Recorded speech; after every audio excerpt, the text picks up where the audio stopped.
Hoje vamos dar uma dica de saúde e bem-estar, excelência metabólica e níveis ótimos de saúde.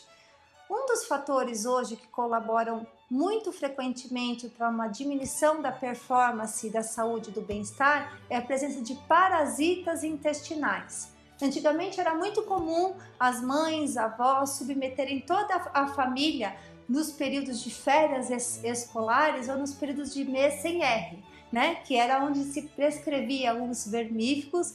Normalmente eram mastruz com leite, que as vós submetiam os netos, toda a família, para desmirfugar essas crianças de 6 em 6 meses. E hoje essa prática se tornou menos popular. Ou seja, os vermes eles diminuíram, desapareceram ou estão subclínicos em toda a população?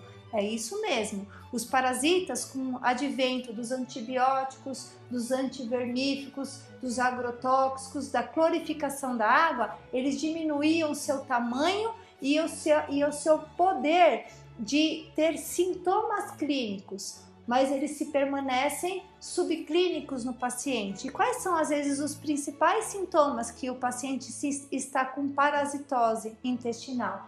Muitas vezes uma alteração da coloração do fio de cabelo, queda de cabelo, unhas quebradiças, diminuição de energia depois do que come, alteração do bolo fecal, as fezes ficam moles, a paciente apresenta gases intestinais, as fezes elas não ficam no fundo do vaso, elas flutuam, e alteração do ritmo intestinal. Como que nós podemos avaliar isso? Então nós temos que avaliar como que você se sente após você se alimentar. A ingesta de frutas, verduras, legumes mal lavadas, às vezes o hábito de se alimentar fora de casa, de não higienizar, não descascar direito esses alimentos pré-preparo, pós-preparo, são as principais fontes de alguns parasitas como Helicobacter pylori, Giardia, Tênia, Toxoplasma, que são muito comuns hoje na população mundial. E às vezes o único sintoma que o paciente tem é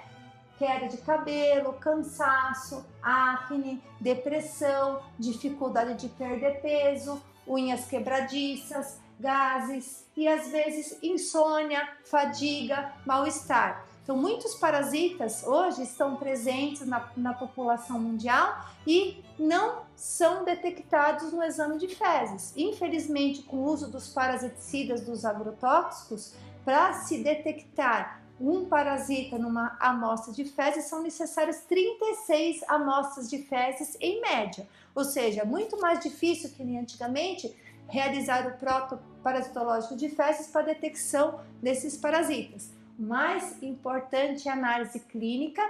E como que é feito o tratamento? Principalmente se removendo o alimento dissonante, o alimento que o paciente está ingerindo, que geneticamente é incompatível com ele, e aí, por conta desse alimento, né, ser um meio de cultura, o parasita vem e se instala no corpo. Então é muito comum os casos de micose crônica.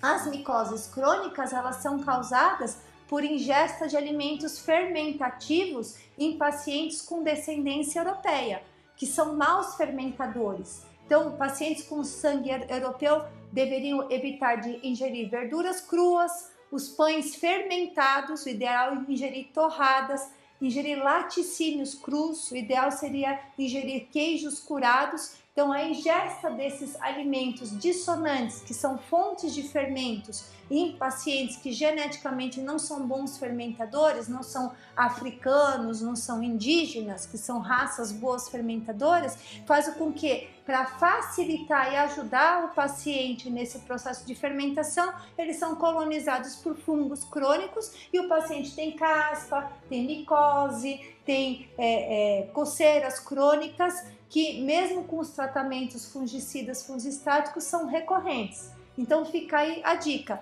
mudando a alimentação, você muda o seu meio e esse parasita não vai mais se instalar no seu corpo porque não vai ter substrato para se alimentar. Então a base do tratamento parasiticida é a remoção do alimento dissonante. Então Veja, observe o seu corpo, como que você se sente e como está a saúde após você se alimentar, para saber como que você está se relacionando com esse alimento e será um doador de elétrons ou um roubador de elétrons. Nós queremos ter níveis ótimos de saúde e excelência metabólica. Fica a dica.